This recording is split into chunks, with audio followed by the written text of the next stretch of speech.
살아계신 하나님 아버지, 감사와 찬송과 영광을 올려드립니다.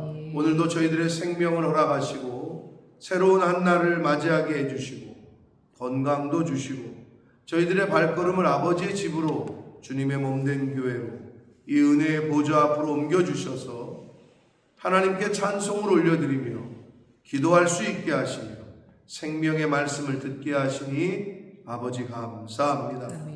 오늘 한 날을 시작하며 어제와 다른 새로운 한 날을 하나님께서 허락하셨는데, 오늘 한 날을 살아갈 때에 주신 말씀을 붙잡고 그 심령 가운데 평강이, 하나님의 성령이, 은혜의 생수가 오늘 한 날 흐르게 하셔서 그 기쁨이 내 주위에 있는 가족들과 동료들과 이웃들에게 흘러 넘칠 수 있도록, 전달될 수 있도록 그러한 삶을 사는 오늘이 되도록 주님 은혜 내려 주옵소서. 아버지, 이 시간 말씀을 듣겠습니다. 말씀하여 주옵소서. 예수 그리스도 이름으로 축복하며 기도 올려옵나이다. 아멘. 한송남 집사님 빼고는 다 우리 빌립보를 다녀오셨는데 빌립보가 생각이 납니다. 지금 여러 군데 가셔가지고 헷갈리실 수도 있는데 머릿속에 지금 그려지고 있는데, 주차장에 차를 대고 들어가면 빌립보 그 마을의 흔적들이 있고 조그마한 그 극장, 원형극장 기억나세요? 원형극장에 사진을 찍었고, 조금 더 가다 보면 길 따라 조금 더 가다 보면 뭐가 있어요? 바울의 감옥이 있었고, 길을 건너서 빌립보 교회 터가 있었고, 길을 건너서 기억나세요? 기억나고 있어요? 바울의 감옥이 바로 길 옆에 있었고, 길을 넘으면 그 빌립보 교회 터가 있었고 했던 그 빌립보가 지금 생각이 나는데, 물론 제 친구네 집인 그 아그네티스 거기 숙소가 더 기억나실지 모르겠습니다만,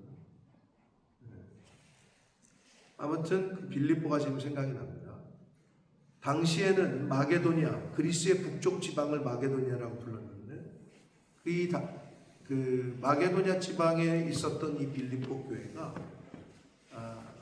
사도 바울이 개척을 하고 거기에 있는 성도들이 바울이 이 편지를 쓸 때 로마 감옥에서 쓴 것으로 추정을 해요. 그래서 에베소서, 빌립보서, 골로새서, 빌레몬서 이 네 가지를 옥중서신, 감옥에서 쓴 편지라고 일명 칭합니다. 그래서 로마의 기록서를 대부분은 따르고 있어요. 로마에 투옥이 됐을 때.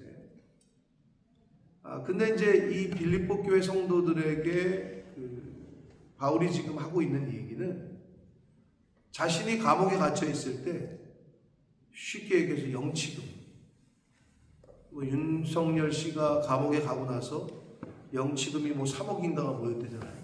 근데 너무 웃긴 게 그 영치금 계좌가, 근데 그게 이제 한도가 있기 때문에 돈이 들어오면은 자기 계좌로 다 빼놨다고 그러더라고. 그러니까 이제 전 국민 중에 이제 윤석열 씨를 지지하는 사람들이 보낸 거겠죠. 그 영치금만 3억이랬는데, 그래서 그거를 일정 금액만 쓸 수 있기 때문에 나머지는 개인 계좌로 다 빼놨다고 그러고, 그런 것처럼 바울 사도가 감옥에 갇혀 있을 때 빌립보 교회 성도들이 선교비를 보낸 거예요. 어떤 의미에서는 영치금이고 그걸 보냈단 말이에요. 이제 그 얘기를 언급을 하면서 빌립보 교인들에게 이제 편지를 쓰고 있는데, 빌립보서는 다른 서신들에 비해서 개인적인 이야기들이 좀 많이 나와서 개인적인 서신의 느낌이 좀 강한 것이 특징이고요. 그리고 이 빌립보서는 그 기쁨이라는 단어가 계속 나와요. 근데 너무 아이러니한 게, 지금 바울이 어디 있다고요? 감옥에 있다니까. 근데 감옥에 있는 바울이 감옥 바깥에 있는 빌립보 교회 성도들에게 기뻐해라. 지금 여러분 감옥 안 가봐서 모르지만 감옥에 있으면 마음이 쉽지 않아요. 쉽지 않다고. 기뻐하기가 쉽지 않아요. 근데 이 바울은 수준이 있는 거죠. 바울이 신라와 함께 빌립보 감옥에 갇혔을 때 찬송하니까 착고가 풀리고 뭐 했던 그 스토리를 아시잖아요. 그러니까 어떻게 보면 전문가지. 그 고난받는 거에 있어서는 이미 연단을 많이 받았어. 그러니까 로마 감옥에 갇힌 거는 뭐 이건 뭐 일도 아닌 거지. 그래서 그 안에서도 기뻐하고 찬송하고 했을 것으로 여겨져요. 그러니 감옥 바깥에 있는 빌립보 교회 성도들에게 기뻐해라. 이게 사실 그래서 빌립보서의 핵심어가 기쁨이에요. 기쁨.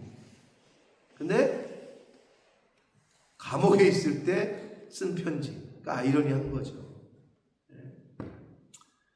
그래서 이 빌립보서의 핵심어는 복음과 기쁨. 그래서 이 복음과 기쁨은 뗄래야 뗄 수 없는 거예요. 복음, 즉 하나님의 구원의 기쁜 소식. 복음 자체가 기쁜 소식이잖아요. 복된 소식. 그러니까 그 복음이 있는 사람은 기쁜 거죠. 근데 세상 사람들은 돈이 내 주머니에 있으면 기쁘죠. 없으면 짜증내요. 비슷해. 복음이 있는 사람은 기뻐 늘. 평안하고. 근데 이게 하나님의 영이, 하나님의 말씀이 없으면, 충만하지 않고 배터리가 빠지면 자동차의 본연의 목적이 달리는 건데 기름이 떨어지면 쓰잖아요. 핸드폰의 배터리가 떨어지면 꺼지잖아요. 우리 영혼에 하나님의 말씀이 점점점 충만한 게 아니라 성령 충만, 말씀 충만이 아니라 계속 떨어지잖아요. 그러면은 인간이 영이 상하고 마음이 상하고 마음이 의기소침하고 다운이 되면 육신도 다운이 됩니다. 그게 가장 잘 엿볼 수 있는 게 이제 옛날에는 상사병 걸린 사람들, 몸은 건장한데 애가 푹이 죽어가지고 그냥 막 그런 것처럼, 또 우울증 요즘 걸린 사람들 육체적으로는 아무 상관이 없대. 그런데 이 마음의 병이 걸리면 어떻게 돼요? 아무것도 못하는 거지. 누워있고 멍해. 그런 거랑 똑같아요. 하나님의 말씀이 떨어지잖아요. 그러면 복음은 이퀄, 말씀은 이퀄 기쁨인데 그 기쁨이 사라지는 거죠. 내 삶 속에서 기쁨이 없어져요. 그래서 하나님이 그러시잖아요. 너희를 향한 나의 뜻은 너네들을 항상 기뻐하는 거고 기도하는 거고 감사하는 거고, 이 세 가지가 하나님이 우리를 향하신 뜻이라고. 하나님 아버지. 그러니까 그거를 이루어 가려고 오늘도 기뻐하고 내일을 주시면 내일도 기뻐하고. 근데 우리는 뭐에 의존해서 기뻐하고 뭐에 의존해서 기분이 나빠지고, 이거를 잘 생각해 보시라. 나는 어떨 때 기쁘고 나는 어떨 때 짜증나고 나는 어떨 때 감사하지 못하고 어떨 때 감사하는지.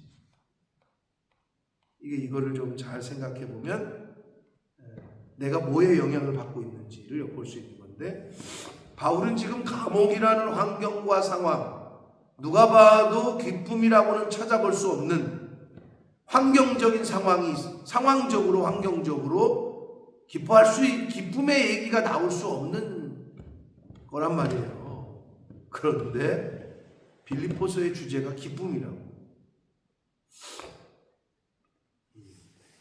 그래서 빌립보 교회와 바울과의 그 관계가 굉장히 친밀했고 굉장히 가까웠고, 그래서 비록 감옥에 갇혀 있는 바울이지만 자신은 괜찮으니, 그리고 자신의 메인이 복음을 확장하는 데 도움이 되고 있으니 너희들 걱정하지 말라, 감사해라, 기뻐해라 라고 하는 내용이 빌립보서의 주된 내용인데, 자 오늘부터 이제 길지 않단 말이에요. 빌립보서가 뭐 4장인데 오늘부터 한번 보도록 하겠습니다. 어떤 바울과 빌립보 교회 성도들의 그 관계가 어땠고 어떤 마음이었는지를 보도록 하겠습니다. 자, 1절입니다. 그리스도 예수의 종 바울과 디모데는, 바울이 지금 디모데 아들과 같이 여기는 디모데를 언급을 같이 하고 있습니다. 그러니까 빌립보 교회에 파송할 계획이 있었어요. 디모데를. 2장 19절 이제 앞 뒤를 넘기보면 그래서 특별히 언급을 하고 있어요. 이 그리스도 예수의 종 바울과 디모데는 그리스도 예수 안에서 빌립보에 사는 모든 성도와 감독들, 초대교회 때는요 감독이 오늘날의 장로를 말하는 거예요. 여기서의 감독이라는 표현은요 초대교회 때는 오늘날의 장로의 역직분이 감독이었다. 교회를 관리하고 감독하고 어떤 그런 그 의미로 쓰였기 때문에. 근데 이 감독이라고 번역한 헬라어가 있거든요. 원문에.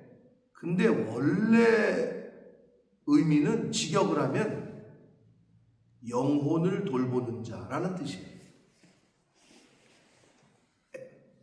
그 단어가 뭐냐면 에피스코포스라는 단어인데 이 에피스코포스를 감독이라고 지금 한글 개역 성경이 번역을 했는데 원래 의미는요 초대교회부터 그러니까 2세기 초 그러니까 AD 2세기까지는 이 에피스코포스를 이제 감독 오늘날의 장로로 이제 불렀는데 영혼을 돌보는 자라는 뜻이 있다. 그러니까 교회의 직분을 맡은 분들은요, 이 에피스코포스의 전부 다 장로건, 권사건, 집사건, 물론 이제 디아콘, 디아코노스, 디콘, 오늘날의 영어의 그 디콘, 집사들은 봉사의 의미가 좀 강한데요. 권사, 장로는요, 영혼을 돌보는 자라는 의미가 강하다. 그게 굉장히 중요한 의미를 주고 있는 거죠. 그러니까 교회의 직분 맡은 이들은 그 교회에 있는 영혼들을 돌볼 수 있는 자가 돼야 되는 거예요. 그러면 내가 그 영혼들 한 사람 한 사람을 돌보려면 어떻게 해야 돼요? 건강해야 되고 내 영혼이 하나님의 말씀으로 충만해야 돼요. 그러니까 그 정도 돼야 권사 장로가 된다는 거예요. 지 앞가림도 못하는 사람이 누구를 돌보겠어요? 돌보기는 자기 앞가림도 못하는데, 그렇죠? 그런 건 안 되는 거죠. 그러니까 직분을 줄 때 이 스코포스가 될 만한 사람들, 다른 이의 영혼도 돌볼 수 있는 정도의 역량이 있는 분들을 세우는 거죠. 자, 감독들과 집사들 모든 성도에게 편지하노니 하나님 우리 아버지와 주 예수 그리스도로부터 은혜와 평강이 너희에게 있을지어다. 은혜와 평강은 하나님 아버지 주 예수 그리스도로부터 오는 겁니다. 그래서 내 마음이 평강이 임하고 은혜가 충만한 것은 하나님 아버지와 예수 그리스도로부터 오는 것이다. 자, 3절 내가 너희를 생각할 때마다 빌립보 교회 성도들을 생각할 때마다 나의 하나님께 감사합니다. 저는 이 바울의 이 편지를 이 빌립보서를 읽으면서 목회자의 마음이 어떤 건지를 또 엿볼 수 있었고 비슷한 마음이 또 있고 하는 걸 느낍니다. 내가 너희를 생각할 때마다 나의 하나님께 감사하며 간구할 때마다 너희 무리를 위하여 기쁨으로 항상 기도했다는 거예요. 바울 사도가 감옥에 있으면서 빌립보 교회 성도들을 위해서 그렇게 기도했다는 거예요. 너희가 첫날부터 이제까지 바울이 이제 빌립보에서 교회를 개척하고 공동체를 만날 갔던 그 첫날부터 지금까지 복음을 위한 일에 참여하고 있기 때문이라 라고 말하고 있어요. 예. 복음을 위한 일에 참여하는 것이 성도의, 교회의 가장 해야 될 일의 첫 번째입니다. 그러니까 교회가 뭐 하는 데냐? 복음을 위한 일에 참여하는 거죠. 그죠? 교회가 무슨 친목단체는 아니잖아요. 그죠? 세상처럼. 계모임도 아니고, 뭐 산악회, 뭐 이런 것처럼. 이런 건 아니잖아요. 그래서 모인 건 아니잖아요. 그럼 교회는 왜 모였냐? 복음을 위한 일에 참여하려고 모인 거란 말이에요. 성도는. 근데 바울이 왜 하나님께 감사하느냐? 첫날부터 지금까지, 현재까지 너희들이 빌립보 교회 성도들이 복음을 위한 일에 참여하고 있기 때문에 너무 하나님께 감사하다라고 고백하고 있습니다. 너희 안에서 착한 일을 시작하시니까 구원의 역사, 복음을 전하고 영혼 구원을 위한 일을 말하는 거예요. 그게 착한 일이에요. 시작하시니까 착한 일, 복음을 위한 일 5절에 있는 같다고 보셔도 됩니다. 복음을 위한 일 6절에 착한 일 같다고 보셔도 돼요. 시작하시니가 그리스도 예수의 날까지 이루실 줄을 우리는 확신한다 라고 말씀하고 있습니다. 그러니까 그 일을, 그런 마음을 주신 분도 하나님이고, 그런 복음을 위한 일, 착한 일을 하게끔 하신 분도 하나님이고, 마지막까지 하게 하실 분도 하나님이시다라고 고백하고 있습니다. 그러니까 내가 하는 게 아니죠, 이거는. 우리 안에서 그 일을 하게 하신 하나님께서 마지막까지도 그 일을 하게 하실 것이다 라고 확신하면서 편지를 쓰고 있습니다. 7절, 내가 너희 무리를 위하여 이와 같이 생각하는 것이 마땅하니 이는 너희가 내 마음에 있음이며.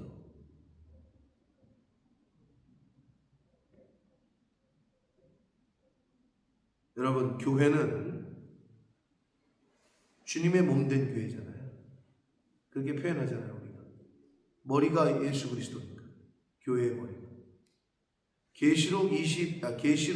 요한계시록 2장에 보면 7교회 중에, 우리가 갔던 그 7교회 중에 2교회만 책망을 받지 않았잖아요.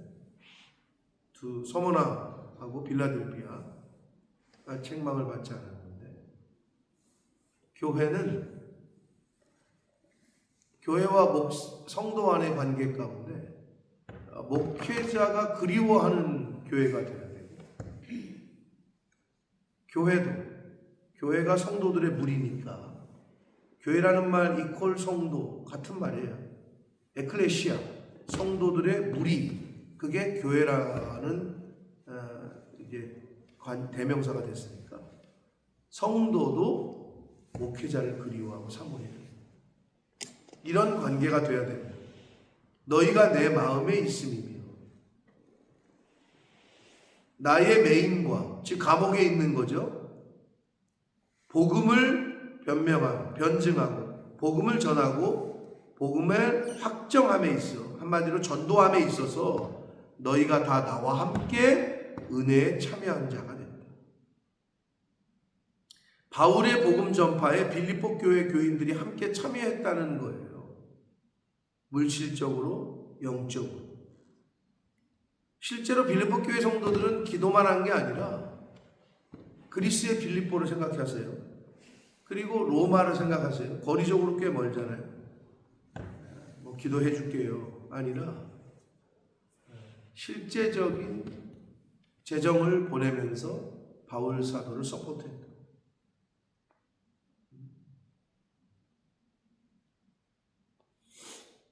그래서 제가 한번 몇 번 말씀드린 적이 있는데, 어떤 목사님이 그러셨다니까요. 성도들의 영적인 생활, 신앙생활, 영적 생활의 척도는 얼마나 기도를 많이 하느냐, 얼마나 봉사를 많이 하느냐, 이것도 들어가야 되지만 물질을 어떻게 구별하느냐, 이걸 보면 성도들의 영적 생활의 척도가 된다 라고 얘기를 하셔요. 왜냐하면 선교사, 제가 이제 나가서 교회를 다니잖아요. 이제 사역도 보고를 하고 또 이 사역에 동참시키려고 한마디로 이런 사역을 하고 있으니 좀 후원을 해달라 이렇게 얘기하잖아요. 그럼 10이면 9은 기도해 줄게요 이렇게 얘기합니다. 기도해 주는 게 맞죠? 근데 기도만 해준다. 실제로 선교비는 주질 않아요. 근데 기도만 해줘요. 바울 사도가 1차, 2차, 3차 선교여행을 어떻게 다녔을까요? 그 많은 거리를 그 당시 빌립보 교회처럼 안디옥 교회처럼 돕는 교회들이 있었다. 교회도 그렇고 여러분 잘 아시는 바울의 선교팀의 후원자여 동역자였던 아굴라, 브리스길라와 아굴라 부부 루디아, 우리 루디아 가서 잤잖아요. 루디아 기념교회도 가봤고, 이런 한 사람 한 사람들의 후원과 함께하는 것들이 없었으면 바울이라는 분이 없었어요. 그러니까 바울이 각 편지마다 누구에게 문안해라, 누구를 문안해라 계속 쓰고 있는 동일한 인물들이 계속 나옵니다.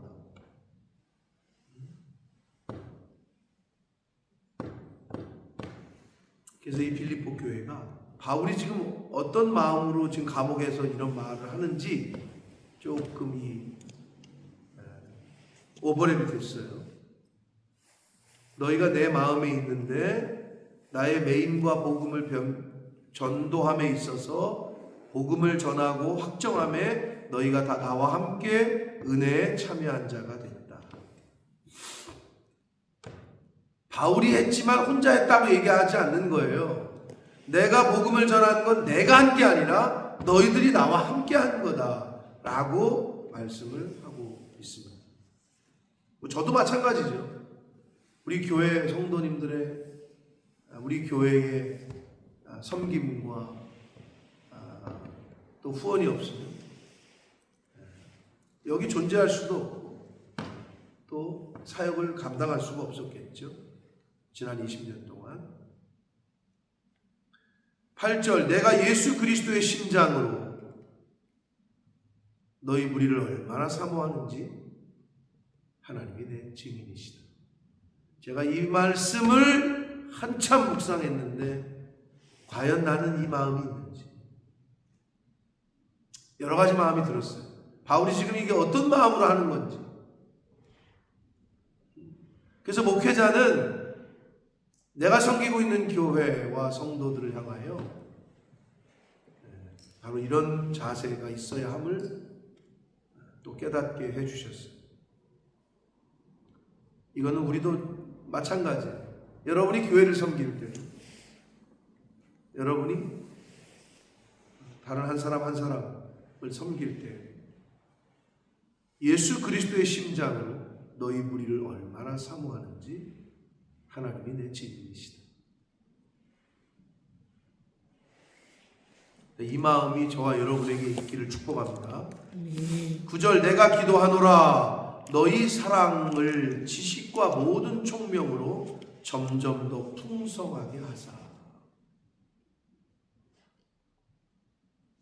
하나님의 주시는 지식과 총명함으로 더 풍성하게 하셔서 너희로 지극히 선한 것을 분별하라. 지식과 총명을 하나님께서 풍성하게 해주셔야 선한 것과 악한 것을 분별할 수 있어요. 10절 또 진실하여 허물 없이 그리스도의 날까지 이룰 수 있어요. 뭐가 있어야? 하나님이 주시는 지식과 총명이 풍성해야 지극히 선한 것과 악한 것을 분별할 수 있고요. 영분별을 말하고 진실하여 거짓에 속지 않고 아주 진실된 것 그리고 허물 없이 예수 그리스도의 날, 하나님 앞에 서는 그날, 천국 혼인잔치가 열리는 그날까지 이룰 수 있다는 거예요. 응? 그리고 11절 예수 그리스도로 말미암아 의의 열매가 가득하여 하나님의 영광과 찬송이 되기를 원한다 그랬는데, 의의 열매를 맺는 삶, 성령의 9가지 열매를 맺는 삶을 살기 위해서는 뭐가 필요한 거예요? 9절이 필요한 거죠. 사랑, 지식과 모든 총명으로 풍성해진 사랑이 필요하다는 거예요. 이게 있어야 영분별도 할 수 있고, 이게 있어야 거짓되지 않고 진실되게 허물 없이 살아갈 수 있다. 그래야 의의 열매가 맺힌다. 이렇게 연관이 됩니다. 그러므로 우리에게 필요한 것은 지식과 총명이 풍성한 사랑이 필요한 거죠.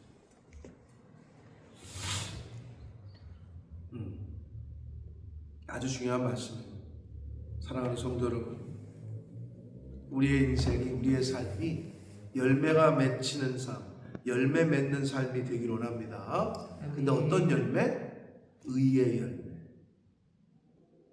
하나님이 말씀하셨던 사희와 오자양 추원절, 이 9가지 열매들을 잘 맺어가려면 지식과 총명이 풍성한 사랑을 갖고 있어야 사랑의 열매도 맺고, 화평의 열매도 맺고, 희락의 열매도 맺고, 오래 참음의 열매도 맺고, 자비의 열매, 양선의 열매, 충성, 온유, 절제의 열매를 맺어갈 수 있습니다.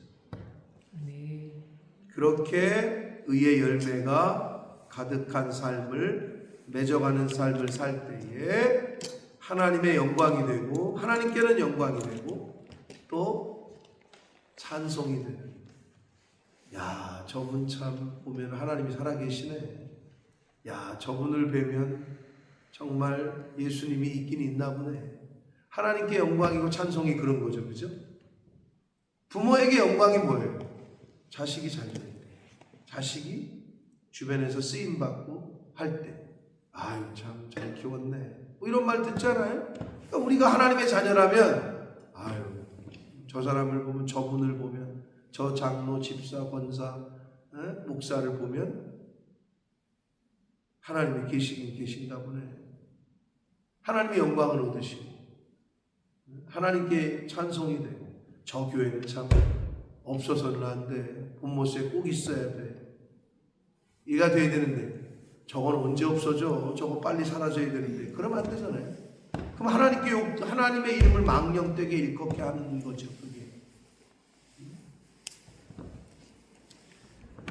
바울의 이 감옥에서 빌립보 교회 성도들을 향해서 쓴 이 글이 오늘날 저와 여러분에게 어떻게 다가오는지, 이제 오늘부터 우리가 며칠 동안 빌립보서의 말씀을 갖고 은혜를 나눌 텐데, 빌립보서의 주제는 바로 기쁨이다.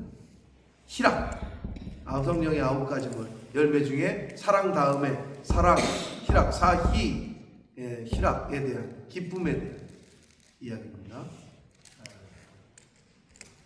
그래서 이 바울과 빌립보 교회 성도들, 바울이 빌립보 교회를 향하여서 쓴 글이라 그랬잖아요. 오늘날은 하나님의 영이 우리 교회에 하시는 말씀으로 들으시면 됩니다. 성령께서 우리 교회, 우리 성도들, 나에게 주시는 말씀으로 들으시면 됩니다.